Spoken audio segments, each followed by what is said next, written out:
ప్రియమైన బిడ్డలారా 35వ అధ్యాయంలో మనము మొదటి వచనం నుంచి మనం చదువుకుంటూ ముందుకు నేను చదువుతాను, మీరు జాగ్రత్తగా ఆలకించండి.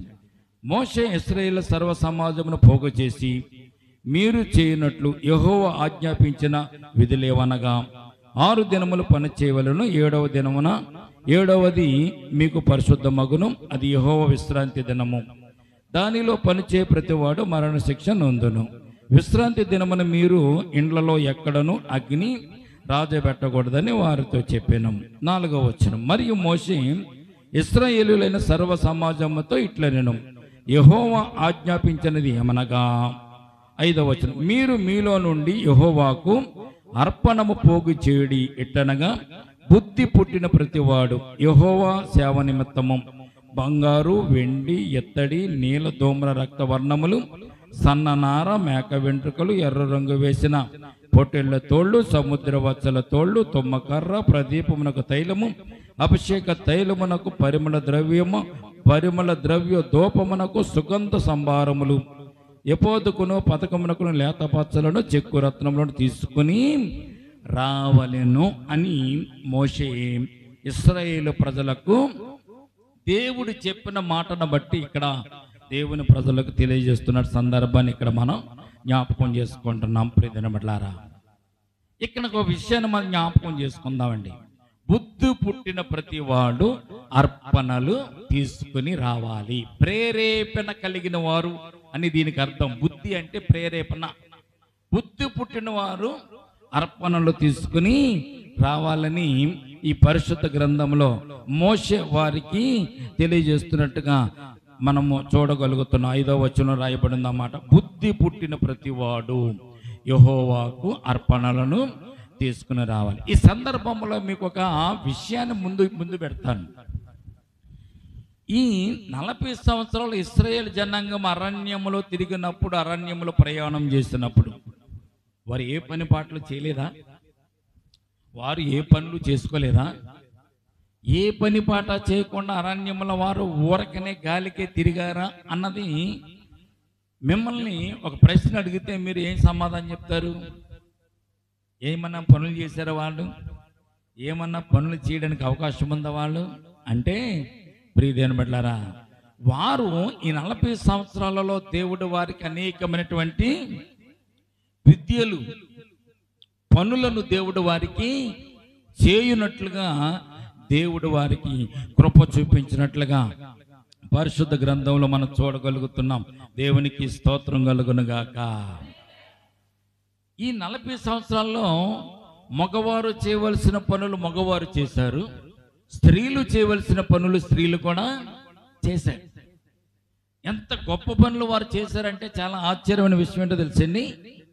ఈ రోజున మనము చూస్తున్నటువంటి వస్త్రాలే కానీ, నేత పనిముట్లే కానీ, నేత నేసేటటువంటి అల్లికలే కానీ, నేత నేయడనుకున్నటువంటి దారమే కానీ, ఒడికినటువంటి దారమే కానీ, ఇవన్నీ కూడా ఆ రోజుల్లో ఇశ్రాయేలు జనాంగము 40 సంవత్సరాల కాలంలో దేవుడు వారికి నేర్పించినటువంటి వృత్తులుగా, చేతి వృత్తులుగా మనము జ్ఞాపకం చేసుకోగలుగుతున్నాం. దేవునికి స్తోత్రం కలుగునుగాక. ఎటువంటి పనులు వారు చేశారో 6వ వచనం చూస్తే మనకి అర్థమవుతుంది. 6వ వచనం చూడండి ఒకసారి, జాగ్రత్తగా చదవాలి. నీల ధూమ్ర రక్తవర్ణములు, సన్న నార మేక వెంట్రుకలు, ఎర్ర రంగు వేసిన పొట్టేళ్ల తోళ్ళు. జాగ్రత్తగా అర్థం చేసుకుంటే ప్రియమైన బిడ్డలారా, సన్నని నారను నేయడం ఆ రోజుల్లో స్త్రీలు నేర్చుకున్నారు. దేవునికి స్తోత్రం కలుగునుగాక. మీరు పట్టు చీరలు అంటారు కదా అమ్మా, పట్టు చీరలు ఎలా తయారు చేస్తారో తెలుసా అమ్మా? ఎలా తయారు చేస్తారు? పట్టు పురుగులు గూడు కట్టుకుంటే ఆ గూళ్ళను తీసుకొచ్చి వేడి నీటిలో వేసి నానబెట్టి, ఆ వేడి నీటిలో ఉన్నటువంటి పురుగు చనిపోయిన తర్వాత ఆ పట్టు గూడులో నుంచి దారం తీస్తారు, ఉడుకుతారు దారం.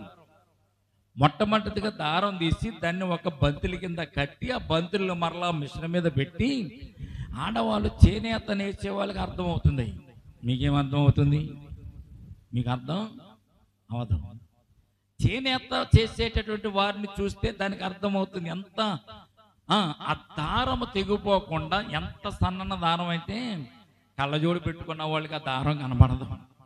చిన్నపిల్లలు కనబడుతుంది, కొద్దిగా వయసున్న వాళ్ళకి కనబడుతుంది, కానీ కళ్ళజోడు పెట్టుకునే వారికి ఆ దారము కనపడదు. అంత సన్నని దారము తెగిపోకుండా కొన్ని వేల కిలోమీటర్లు వస్తుంది. ఒక పట్టు పురుగు యొక్క కండిలో నుంచి ఆ దారము కొన్ని వేల కిలోమీటర్లు వస్తుంది. ఆ దారాన్ని జాగ్రత్తగా ఒడికి ఓ బంతి కింద కట్టి ఆ బంతులన్నీ కలిపి మళ్ళీ చీర కింద నేస్తే 10,000, 20,000, 50,000, 60,000 పెట్టి మీరు చీరను కొనుక్కొని చక్కగా నేను పట్టు చీర కొనుక్కున్నానని అందరికీ మీరు చూపిస్తూ ఉంటారు. అది నేత పని. అది అటువంటి సన్నని నేతతో చేయబడినటువంటి దారాలు ఇక్కడ మనం 6వ వచనంలో మనం సన్న నార, అది కూడా ఆ నార గోగు నారతో చేసిన నారలు ఉంటాయి, పట్టు పురుగుల ద్వారా వచ్చేటటువంటి నారలు ఉంటాయి. అలాగే మేక వెంట్రుకలతో ఆ రోజున స్త్రీలు అల్లికలు అల్లేవారంట. దేవునికి స్తోత్రం కలుగును గాక. మేక వెంట్రుకలతో స్త్రీలు ఈ కట్టిన లాంటి గుడ్డలు, తెరసాపులు, మందిరానికి ఈ పైన కప్పినటువంటి కప్పులకు వారు అటువంటి చేతి పనిని వారు ఆ రోజుల్లో చేసుకుంటున్నట్టుగా పరిశుద్ధ గ్రంథంలో మనం చూస్తున్నాం. ఇదంతా దేవుడు వారికి నేర్పించాడు. ఈ రోజున కూడా కొత్త పనులు మీరు కావాలంటే దేవుడిని అడిగితే కొత్త పనులు నేర్పడం ఇస్తాడు ఆయన. మిషన్లు కుట్టేవారు ఉంటారు, ఈ రోజున అల్లికలు అల్లేవారు ఉంటారు. పుట్టుకతో వారు నేర్చుకోలేదు, పుట్టిన తర్వాత వారు నేర్చుకున్నటువంటిది ఏదైనా నేర్చుకోవాలని నీకు తపన ఉంటే, నీకు కోరుకుంటే దాన్ని దేవుడిని అడిగితే దేవుడు తప్పకుండా ఆ చేతి పని నీకు దేవుడు ఇస్తాడు. ఈ రోజున నాకు ఏ పని అక్కర్లేదు, నా బతుకు వెళ్ళిపోతుంది కదా అనుకుంటే అలాగే మన బ్రతుకులు కూడా వెళ్ళిపోతూ ఉంటుంది. ఆ రోజుల్లో స్త్రీలు అనేటువంటి వారు ఆడవారు ఇంటి దగ్గర ఖాళీగా కూర్చునేవారు కాదు. ఏదో ఒక పని నేర్చుకున్నారు, ఏదో ఒక పని చేసి దేవుడు ఇచ్చినటువంటి ఆశీర్వాదం వల్ల, జ్ఞానం వల్ల వారు పనులు చేసుకున్నట్టుగా పరిశుద్ధ గ్రంథంలో మనం చూస్తున్నాం. వారు ఎటువంటి చేసేవారంటండి, నీల ధూమ్ర రక్త వర్ణములు కలిగినటువంటి సన్నని నారతో మేక వెంట్రుకలతో తయారు చేసినటువంటి అల్లికలు వారు అల్లేవారని పరిశుద్ధ గ్రంథం మనకు తెలియజేయబడుతుంది. ఎర్ర రంగు వేసిన పొట్టేళ్ల తోళ్ళు, చర్మపు పనులు కూడా వారు చేసేవారు. చర్మపు పనులు, చర్మాలు దేనికి వాడతారంటే చాలా వాటికి చర్మాలు వాడుతూ ఉంటారు. డ్రమ్ములు ఉన్నాయి అనుకోండి చర్మంతో చేసిన, ఇప్పుడు అంటే ప్లాస్టిక్ వచ్చేసినాయి. కానీ ఆ రోజుల్లో డోలకు వాంచాలన్నా, డ్రమ్ము వాంచాలన్నా, కంజీరు వాంచాలన్నా దానికి ఉన్నటువంటి మూత లాంటిదంతా కూడా చర్మపు పనులే వారు చేసేవారు. చర్మాన్ని కడిగి ఆరబెట్టి అది వాసన రాకుండా దానిపైనటువంటి మస్టంతా తీసివేసి శుభ్రంగా తోళ్లను వారు తయారు చేసేవారు. ప్రత్యక్షపు గుడారానికి పైన ఉన్నటువంటి తెరసాపులన్నీ కూడా తోళ్లతోనే చేసినవి. సముద్రం వచ్చల తోళ్లతో దానిని కప్పారు. కారణం ఏంటో తెలిసిన, వర్షము పడ్డా కానీ, చినుకులు పడ్డా కానీ, మంచు పడ్డా కానీ ఆ పరిశుద్ధ మందిరం, ఆ యొక్క ప్రత్యక్ష గుడారానికి ఎటువంటి హాని కలగకుండా ఉండడానికి తోళ్లతో వారు ఆ రోజున మందిరాన్ని కప్పినట్టుగా, ప్రత్యక్ష గుడారాన్ని కప్పినట్టుగా, పరిశుద్ధ స్థలాన్ని, అతి పరిశుద్ధ స్థలాన్ని ఆవరమును కప్పినట్టుగా పరిశుద్ధ గ్రంథంలో మనము చూడగలుగుతున్నాం. చుట్టూ ఉన్నటువంటి కంచిగా వేసిన తెరలు కూడా వారు చేతితో నేర్చినవి. ఆ రోజుల్లో మిషనరీ లేదు, ఈ రోజునంటే మిషనరీ వచ్చింది. ఆ రోజుల్లో ఒక చీరవన్న వేయాలంటే నెలలు పట్టేది. ఈ రోజున ఒక చీర కాదు, గంటలో 100 చీరలను నేర్చి బయటపడేస్తుంది మిషనరీ. ప్రియమైన బిడ్డలారా, ఆ రోజుల్లో వారు అటువంటి చేతి పనులు వారు చేసుకున్నవారు. 40 సంవత్సరాలు వారు నడిపించడానికి దేవుడు అనేకమైన పనులు వారికి నేర్పించాడు. తర్వాత 7వ వచనం చూడండి ఒకసారి. పొట్టేళ్ళు తోళ్ళు, సముద్ర వచ్చల తోళ్ళు, మూడవది తుమ్మకర్ర. తుమ్మకర్రను ఆ రోజుల్లో చాలా బాగా విరువుగా టేకు కర్రలు ఉండేవి. అలాగే ఇప్పుడు ఈ రోజున మనకి గుమ్మాలు బాగుండాలంటే సేవకర్రతోను, టేకు కర్రతోను, ఇవన్నీ కర్రలతో మన గుమ్మాలు తయారు చేసుకుంటే ఆ రోజుల్లో తుమ్మకర్రని ఎక్కువగా వాడేవారు. మరి తుమ్మకర్రను చేయాలంటే, ఆ బద్దలు చేయాలంటే తుమ్మ చెట్టు నరకాలి, దానికి బద్దలు చేయాలి, దాన్ని చెక్కాలి, ఒక ఆకారాన్ని తీసుకొచ్చి వాటిని ఇంట్లో పెట్టుకునేవారు. మగవారు ఏం చేసేవారు, ఈ కర్ర పనిముట్లకు వెళ్ళి వారు కర్రలను తీసుకొచ్చి దాన్ని సోపు చేసి శుభ్రం చేసి వాటిని ఇంట్లో దాచుకునేవారు. ప్రియమైన బిడ్డలారా, నోవాహు కాలంలో నోవాహు ఓడను కట్టేటప్పుడు మరి తయారు చేసినటువంటి ఆ యొక్క వాడకు తయారు చేసిన కర్రను కోయడానికి ఎన్నిటికి దేవుడు అనేకమైన పనిముట్లు ఆ రోజున దేవుడు నోవాహు కూడా దేవుడు ఇచ్చాడు. అక్కడ నుంచి ఇశ్రాయేలు జనాంగం అంతా కూడా పనిపాట్లు చేసుకుంటూనే బ్రతికారు 40 సంవత్సరాలు. ఇంటి దగ్గర ఖాళీగా వారు ఏమీ కూడా కూర్చోలేదు. దేవుడు చెప్తున్నాడు, మీ దగ్గర ఉన్నటువంటి వస్తువులను, మీ దగ్గర ఉన్నటువంటి సంపదను ఏం తీసుకురావాలి?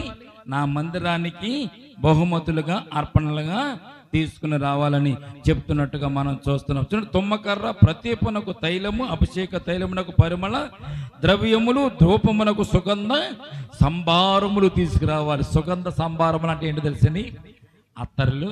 ఈ రోజున అగరత్తులు వెలిగించుకుంటారమ్మ ఇంటికాడ? మీరు సువాసనకు అగరత్తులు వెలిగించుకుంటారా? వెలిగిస్తూ ఉంటారు. అందంగా ఉండడానికి అగరత్తులు వెలిగిస్తూ ఉంటారు. కొంతమంది చనిపోయిన వారి ఫోటోలకి అగరత్తులు వెలిగిస్తూ ఉంటారు. దేవుడి పట్టానికి కూడా అగరత్తులు వెలిగించుకుంటూ ఉంటారు. ఏదైనా పార్టీ జరుగుతుందనుకో, పార్టీకి వెళ్ళేటప్పుడు ఏం చేస్తాం మనం? సెంటు రాసుకుని, చక్కని సువాసన రావాలని సెంటు రాసుకుని మనం వెళుతూ ఉంటాం. ఇవన్నీ ఎక్కడి నుంచి వచ్చినాయి? ఆ రోజున ఇశ్రాయేలు జనాంగం అంతా కూడా ఈ యొక్క సెంటులను, సుగంధ ద్రవ్యాలను, పరిమళ ద్రవ్యాలను ఎలాగ తయారు చేయాలి, ఎలాగ వాటిని సంపాదించాలో అటువంటి వాటిని వారు జాగ్రత్త చేసి వారు వాటిని సమకూర్చుకుని పనులు చేసి వారు ఆ రోజుల్లో 40 సంవత్సరాలు బ్రతికినట్టుగా పరిశుద్ధ గ్రంథంలో చూడగలుగుతున్నాం. దేవునికి స్తోత్రం కలుగును గాక. యేసు ప్రభు వారికి పాదాలకు పూసినటువంటి అత్తరు ఎక్కడి నుంచి వచ్చింది? ఆ రోజుల్లో ఇశ్రాయేలు జనాంగం అంతా కూడా, స్త్రీలందరూ కూడా ఈ పరిమళ ద్రవ్యాలన్నీ కూడా, ధూపదీప నైవేద్యాలకు సంబంధించినటువంటి ఈ ద్రవ్యములన్నీ కూడా, సుగంధ ద్రవ్యాలన్నీ కూడా వారు ఆ రోజులు తయారు చేసుకుని వచ్చేవారు. ఆ రోజున వారు నేర్చుకున్నారు.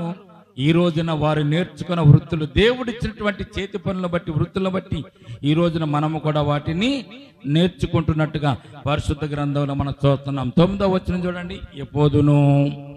ఎపోదునకు పతకమునకును లేత పచ్చలను చెక్కు రత్నములను తీసుకొని రావాలను. రత్నాలు ఈ రోజున నీ కుటుంబంలో బాగాలేదా, శాంతి లేదా, నీకు ఏ పని అవుతలేదా, ఇదిగో ఈ రత్నం పెట్టుకోండి, మీ చేతికి ఉంగరంగా పెట్టుకోండి, మీకు మేలు కలుగుతుందని టీవీలోను, యూట్యూబ్లోను ఈ రత్నాలు రాళ్ళు అమ్ముతున్నారు కదా, రంగురాళ్ళు. ఆ రంగురాళ్ళను ఆ రోజుల్లో వారు తయారు చేసుకునేవారు. రంగురాళ్ళను వారు ఆ రోజున తయారు చేస్తారు. వారికి తెలుసు రంగురాళ్ళు ఎలా తయారు చేయాలో. రత్నాలను తయారు చేసే విషయంలో దేవుడు వారికి నేర్పరితనాన్ని ఇచ్చినట్లుగా పరిశుద్ధ గ్రంథంలో మనం చూస్తున్నాం. ప్రియమైన బిడ్డలారా, కనుక ఎపోదునకు పతకమునకును లేత పచ్చలను చెక్కు రత్నములను తీసుకున్నారు. పథకాలు, రత్నాలు ఇవన్నీ కూడా దేవుడు వారికి ఎక్కడ సంపాదించుకోవాలి, ఎక్కడ వాటిని తీసుకోవాలి, ఎక్కడ వారు కొనుక్కోవాలి, ఇవన్నీ కూడా దేవుడు వారికి తెలియజేసినట్టుగా మనం చూస్తాం. రెండో విషయం ఏంటి తెలుసండి? ఆ రోజుల్లో వారు డబ్బు సంపాదించినటువంటి విధానం చూస్తే చాలా ఆశ్చర్యం వేస్తుంది.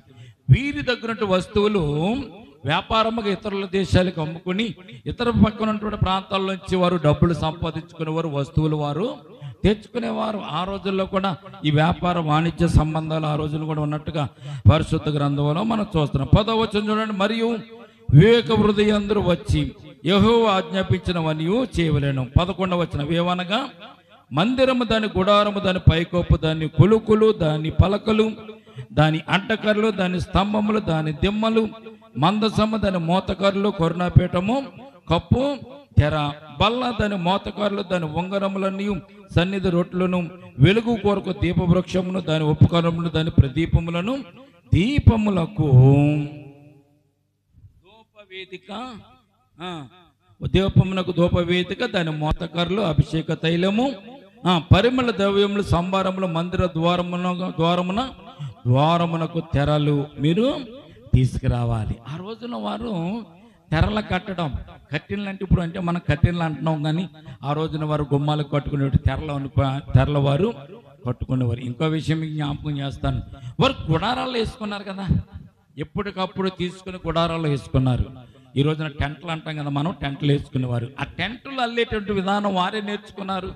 వారు టెంట్లు నేర్చుకునేవారు. టెంట్ల పైన వారు మంచు పడినా, వర్షము పడినా సీకిపోకుండా, పాడవకుండా ఉండడానికి ఈ తోళ్లతో వారు టెంట్లను తయారు చేసుకునేవారు. తోళ్లతోనే కాదు, మరి ముఖ్యంగా వారు ఏం చేసేవారు తెలుసండి? మేక వెంట్రుకలతో ఆ టెంట్ల పైన వారు అల్లికలు చేసుకునేవారు అనేటువంటి సత్యాన్ని పరిశుద్ధ గ్రంథం మనకు తెలియజేయబడుతుంది. ఇవన్నీ కూడా వారి దగ్గర ఉన్నటువంటి వస్తువులను తీసుకుని రమ్మని మోషే వారితో చెబుతున్నప్పుడు ఇవన్నీ వారు కలిగి ఉన్నారు అనేటువంటి అర్థాన్ని మనము జ్ఞాపకం చేసుకోవాలి. దేవునికి స్తోత్రం కలుగునగాక. 16వ వచనం చూడండి. దహన బలిపీఠానికి కలిగిన ఎత్తడి జల్లెడ, దాని మోతకర్లు, దాని ఉపకరణములన్నీ, గంగాళము, దాని పీఠ, ఆవరణపు తెరలు, దాని స్తంభములు, వాటి దెమ్మలు, ఆవరణ ద్వారమునకు తెర, మందిరమునకు మేకులు, ఆవరణమునకు మేకులు, వాటి త్రాళ్ళు, మేకులు కూడా ఇత్తడితోనే వారు తయారు చేసేవారు. ఇత్తడి పనిముట్లు చేసేటటువంటి జ్ఞానాన్ని కూడా దేవుడు వారికి ఇచ్చాడు. బంగారపు పని చేసేటి, ఇత్తడి పని చేసేటటువంటి, రాగి పని చేసేటటువంటి ఇవన్నీ కూడా దేవుడు వారికి నేర్పించాడు. ప్రియమైన బిడ్డలారా, ఇంకొక విషయం జ్ఞాపకం చేసుకుంటే, ఇవన్నీ త్రాళ్ళు పేనుట, త్రాళ్లను అల్లుట కూడా దేవుడు వారికి నేర్పించినట్టుగా మన ఆవరణంకు మేకులు, వాటికి త్రాళ్ళు. ఈ రోజునంటే మనకు త్రాళ్ళు అంటే చాలా సులభనైపోయింది. కానీ పూర్వకాలంలో తాడు లేకపోతే ఏ ఇంట్లో కూడా పనులు జరిగేవి కాదు. నీళ్లు తోడుకు రావాలంటే చేతకు తాడు కట్టాలి. కర్రల మోపు తెచ్చుకోవాలంటే కర్రల మోపుకు తాడులు కట్టుకోవాలి. ఈ రోజున తాడులు అంటే అంత ప్రధానంగా లేకపోతే ప్లాస్టిక్ వచ్చేసింది. పోయిన పాతకాలంలో మనం చూస్తే, మునుపటి పూర్వకాలంలో చూస్తే తాళ్ళులు పేనేవారు. పేని వాటి ద్వారా తాళ్ళు తయారు చేసుకుని వారు ఉపయోగించేవారు. వాటిని కూడా దేవుడు తీసుకురమ్మన్నట్టుగా వీరికి చెప్తున్నారు. 19వ వచనం చూస్తే, ప్రియమైన బిడ్డలారా, 19వ వచనం, పరిశుద్ధ స్థలములో సేవ చేయుటకు సేవా వస్త్రములు అనగా యాజకుడైన అహరోనుకు ప్రతిష్ఠ వస్త్రములు, యాజకులకు ఉన్నట్లు అతని కుమారులకును వస్త్రములనువే అనేను. చూడండి, వస్త్రాలు కూడా ఆ రోజుల్లో వారు అల్లేవారు. చూడండి, ఊలుతో అల్లికలు అల్లుతారు. ఇప్పుడంటే గుడ్డలు కట్ చేసి జాయింట్ చేయడం కాదు. ఆ రోజుల్లో అల్లికలు అల్లేవారు అనమాట. అల్లడం అంటే ఎక్కడ కూడా కుట్టు పని ఏమి ఉండదు, అల్లడమే. ఒకే దారముతో అల్లుకుంటూ మరి షర్ట్ కానీ, టీ షర్ట్లు కానీ, కోట్లు కానీ వారు ఒకే యొక్క దారంతో వారు అల్లుకలు అల్లేటటువంటి జ్ఞానం ఆ రోజుల్లో దేవుడు వారికి ఇచ్చినట్టుగా మనం చూస్తున్నాం. 21వ వచనం చూడండి. తరువాత ఎవని హృదయము వారిని రేపెనో, ఎవని మనస్సు వారిని ప్రేరేపించను, వారందరూ వచ్చి ప్రత్యక్షపు గుడారం యొక్క పని కొరకును, దాని సమస్త సేవ కొరకును, ప్రతిష్ఠ వస్త్రముల కొరకును యెహోవాకు అర్పణము తెచ్చిరి. దేవునికి స్తోత్రం కలుగునుగాక.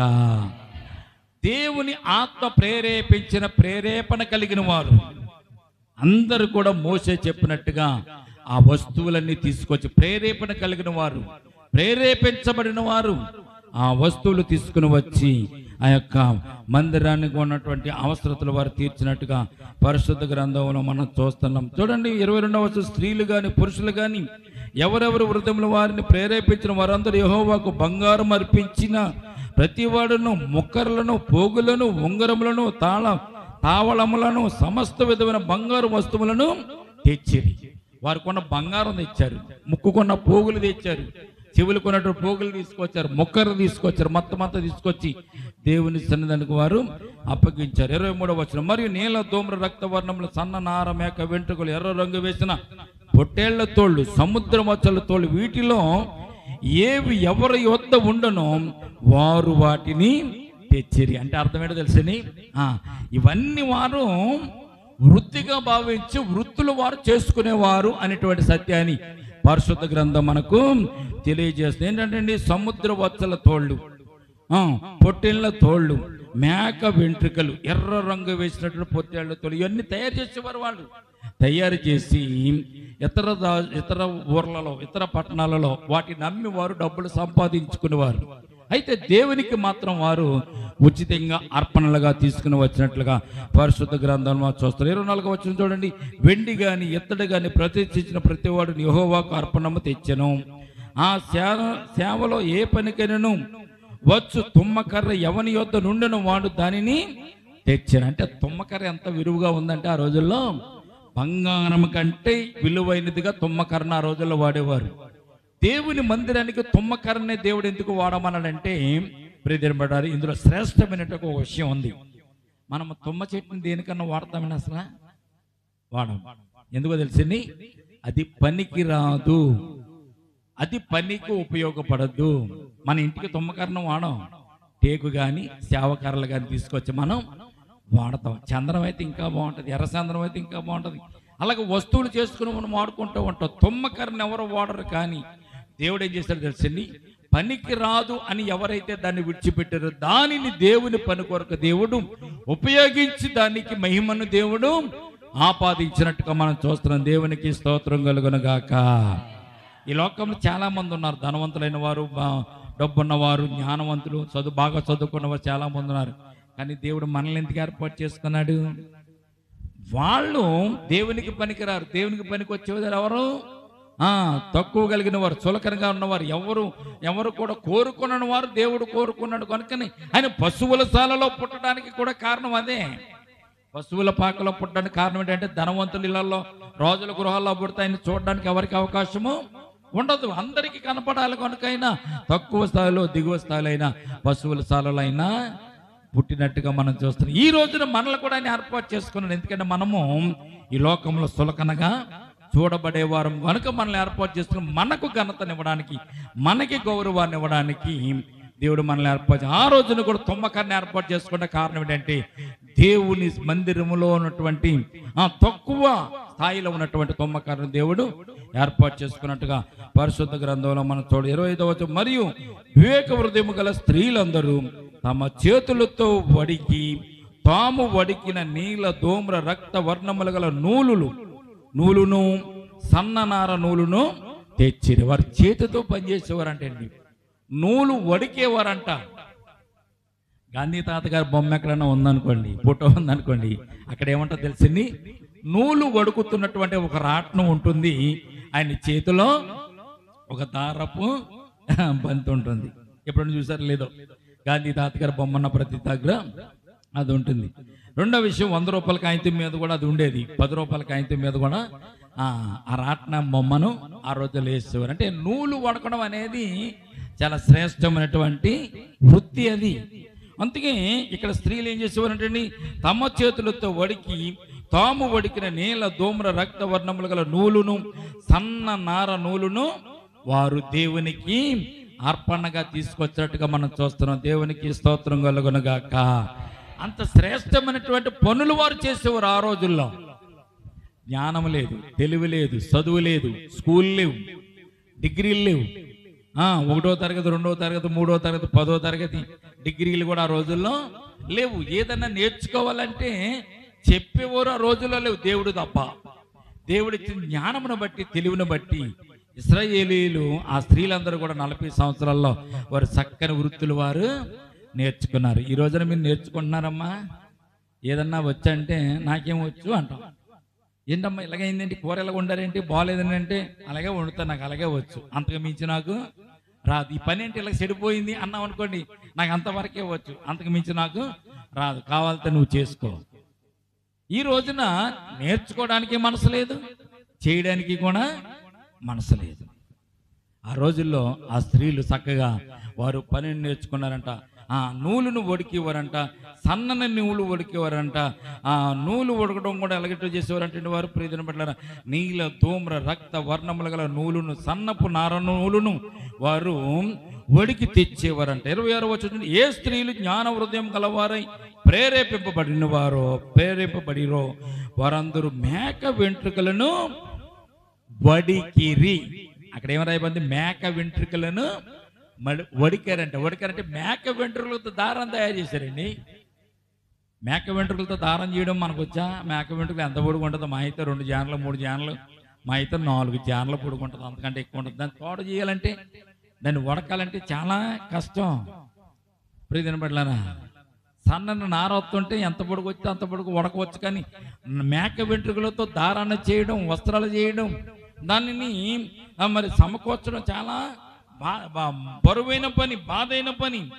వారు అటువంటి కూడా ఉడికినట్టుగా చూస్తున్నారు. 27వ వచనం, ప్రధానులు ఎపోదునకును పతకములకును చెక్కు రత్నములను లేత పచ్చలను సుగంధ ద్రవ్యములను దీపమునకు అభిషేక తైలమును పరిమళ ద్రవ్యముకు తైలమును తెచ్చిరి. ఎవరండి? ప్రధానులు. మగవాళ్ళు కూడా పనులు చేశారండి. రత్నాలు తెచ్చారు, చెక్కిన రత్నాలు తెచ్చారు. ఎపోదుకు కావలసిన పథకాలను కూడా వారు తీసుకుని వచ్చినట్లుగా పరిశుద్ధ గ్రంథంలో మనం చూడగలుగుతున్నాం. 29వ వచనం చూడండి. మోసే చేయవలనని యెహోవా ఆజ్ఞాపించిన పనులన్నిటి కొరకు ఇశ్రాయేలీయుల పురుషులేమి స్త్రీలేమి తెచ్చుటకు ఎవరి హృదయములు వారిని ప్రేరేపించిన వారందరూ మనఃపూర్వకముగా యెహోవాకు అర్పణములను తెచ్చిరి. దేవునికి స్తోత్రం కలుగునుగాక. హృదయపూర్వకంగా తీసుకొచ్చారా? ఇస్తే బాగుండదా? ఇచ్చేసిన తర్వాత రేపు మనకు అవసరం వస్తుందేమో అన్నటువంటి ఆలోచనలు ఏమీ లేకుండా హృదయపూర్వకంగా అందరూ కూడా ఇష్టముతో, కష్టము లేకుండా ఇష్టముతో అర్పణలు తీసుకుని వచ్చి దేవునికి ఇచ్చినట్లుగా హృదయపూర్వకం యెహోవాకు అర్పణలు తెచ్చిరి. 30 వచనం చూడండి. 30, 33 కలిపి ఉంటుంది. మరియు మోషే ఇశ్రాయేలుతో ఇట్లను చూడుడి, యెహోవా ఊరు కుమారుడును ఊరు మనవడైనటువంటి బెసలేలు అని పేరు పెట్టి పిలిచి విచిత్రమైన పనులను కల్పించుటకు బంగారుతోను వెండితోను ఎత్తడితోను పని చేయుటకును రత్నములను సానబెట్టి సాగు పొదుగుటకును చెక్కుటకును విచిత్రమైన పనులటిని చేయుటకును వారికి ప్రజ్ఞ వివేక జ్ఞానములు కలుగునట్లు దేవుని ఆత్మతో వాని నింపి ఉన్నాడు. దేవునికి స్తోత్రం కలుగునగాక. ఈ పనులు చేయాలంటే దేవుని వివేకం కావాలి, దేవుని యొక్క జ్ఞానం కావాలి. కనుక బెసలేలుకు నేను అటువంటి వివేకాన్ని దేవుడు అతనికి అనుగ్రహించాడు అని చెప్తున్నాడు. 34వ వచనం. అతడును దాను గోత్రికుడైనటువంటి అహీషామాకు కుమారుడైనటువంటి అహోలియాబోకును ఇతరులకును నేర్పునట్లు వారికి బుద్ధి పుట్టించిన. వారు నేర్చుకోవడమే కాదు, ఇతరులకు చెప్పడానికి కూడా వారికి దేవుడు జ్ఞానాన్ని ఇచ్చాడని చెప్తున్నాడు. 35వ వచనం. చెక్కువాడేమి చిత్రకారుడేమి నీల ధూమ్ర రక్త వర్ణములతోను సన్ననారతోను బుట్టా పని చేయువాడేమి నేతగాడేమి చేయు సమస్త విధములంటే పనులు అనగా ఏ పని అయినను చేయువారి యొక్కయు విచిత్రమైన పని కల్పించే వారి యొక్క పనులను చేయనట్లు ఆయన వారి హృదయములను జ్ఞానముతో నింపి ఉన్నాడు. దేవునికి స్తోత్రం కలుగునగాక. దేవుడు జ్ఞానం ఇవ్వకపోతే నువ్వేం చేసినా అది ఫలించదు. దేవుడు జ్ఞానం ఇస్తే కొత్త పనులు కూడా నీవు చేయగలుగుతావు. ఈ మైక్ తయారు చేసిన వాడు దేవుని జ్ఞానంతోనే మైక్ తయారు చేశాడు. సెల్ ఫోన్లు తయారు చేసిన వాడు, ఎలక్ట్రికల్ వర్కులు చేసి, మరి ఫ్యాన్లు తయారు చేసిన వాడు, లైట్లు తయారు చేసిన వాళ్ళు అందరూ కూడా క్రైస్తవులే.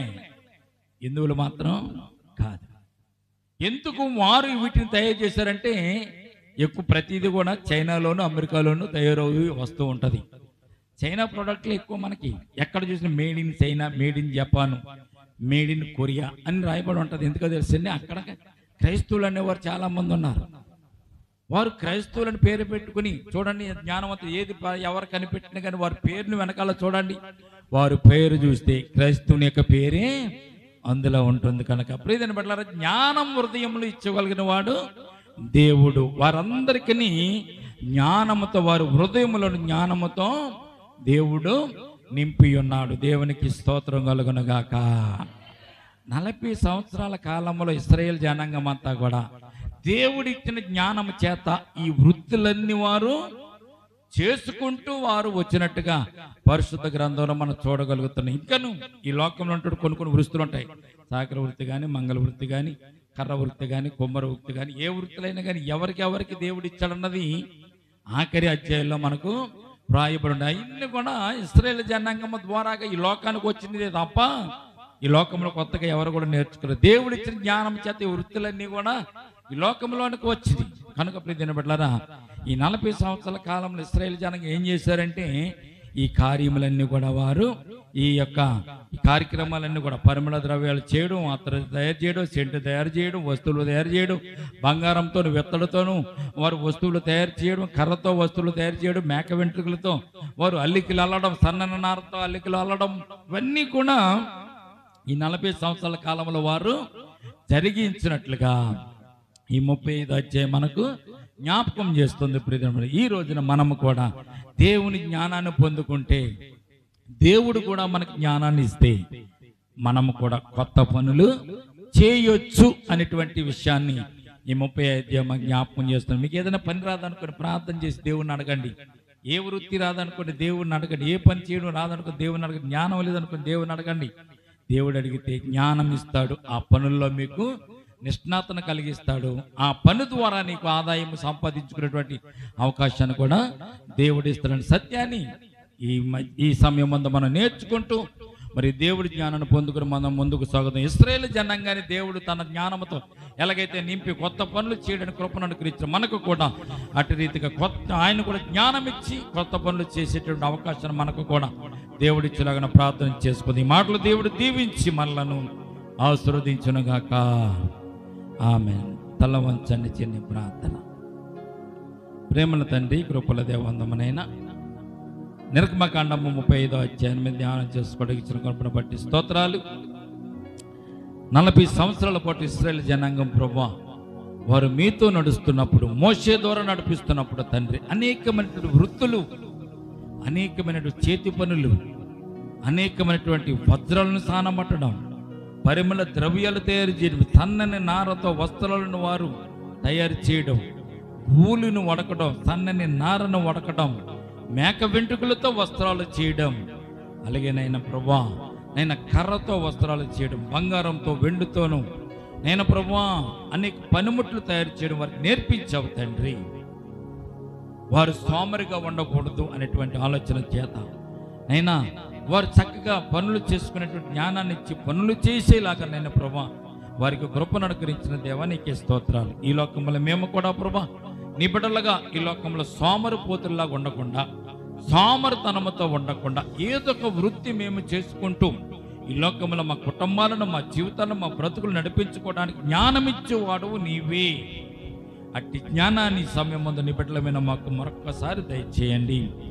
ఎవరైతే చేతి పని లేకుండా బాధపడుతున్నారో, ఉద్యోగం లేకుండా బాధపడుతున్నారు, వ్యాపారం లేకుండా బాధపడుతున్నారు, నైనా జ్ఞానం లేకుండా, తెలివి లేకుండా బాధపడుతున్న వారికి జ్ఞానం ఇవ్వండి, తెలివిని దయచేయండి. ఈ సమయం ముందునైనా ప్రభువా వారు చేస్తున్న ప్రతి పనిని కూడా ఆశీర్వదించండి. క్రొత్త పనులు చేయడానికి వారికి నేను నీ కృప దయచేయండి. నేను స్త్రీలు కూడా ప్రభు నేను ఎంతో నేర్పరితనము కలిగిన వారిగా ప్రభు వారు అల్లికలు అల్లడం, మేక వెంట్రుకలతో అల్లికలు అల్లడం, నూలును వడకడం ఎంతో గొప్ప ప్రయాసతో కూడుకున్న పనులు అయినా కానీ వారికి మీరు నేర్పించారు తండ్రి. విచిత్రమైన పనులు చేయడానికి, విచిత్రమైన కుట్టు పనులు చేయడానికి, ఎపోదులు తయారు చేయడానికి, నేను యాచకులు ధరించే వస్త్రాలను తయారు చేయడానికి ఎంతో నేను నేర్పరితలిగినటువంటి పనిని వారికి దయచేశారు నైనా.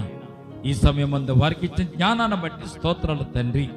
అలాగే స్త్రీలైనటువంటి వారికి కూడా అట్టి జ్ఞానాన్ని దయచేయండి, తెలివిని దయచేయండి. ఈ లోకంలో మేము ఖాళీగా ఉండకుండా ప్రభు ఏదో ఒక పని చేసుకుని మా కుటుంబాలను పోషించుకుని లాగున నీ కృప నీ బిడ్డలమైన మా అందరికీ దయచేయండి. కూడి వచ్చిన సంఘాన్ని, సంఘ బిడ్డలు మీరు జ్ఞాపకం చేసుకోండి. సంఘం మీద ప్రభా మీ కృపను అనుగ్రహించండి నైనా. ఈ రోజు నేను ప్రభా చెప్పబడినటువంటి వాక్యాన్ని నీ బిడ్డల హృదయాలు ఫలింపచేయండి. వారికి ఇచ్చిన జ్ఞానాన్ని, వారికి ఇచ్చిన జ్ఞాన హృదయాలను ప్రభువా హృదయపూర్వకము నీకు అర్పించిన అర్పణలను బట్టి నేను ప్రభు నీ బిడ్డలు జ్ఞాపకం చేసుకుంటా. అన్ని విషయాలలో ప్రభా నీకే ముందుగా నేను ప్రభు పీట వేస్తూ ప్రతి విషయంలో మిమ్మల్ని ముందు పెట్టుకుని వారు నడవడానికి కృప చూపించమని ఇశ్రాయేలు జనంగా నడిపించినట్టుగా నీ బిడ్డలను కూడా చివరి వరకు, కడవరి వరకు నేను ప్రభు పరలోక రాజ్యం చేరేంత వరకు నైనా నీ కోపతలతో, నీ కృపతో వారు నడిపించమని, వారి కుటుంబాలను దీవించమని, వారి బిడ్డలను దీవించమని, వారికి ఉన్న సమస్తము చుట్టూ కంచి వేసి కోపతలు దయచేయమని యేసయ్య ఉన్నతమైన పరిశుద్ధ నామమును ప్రార్థించి మిక్కిలి వినయముతో బ్రతిమలాడి వేడుకొనుచున్నాము తండ్రి.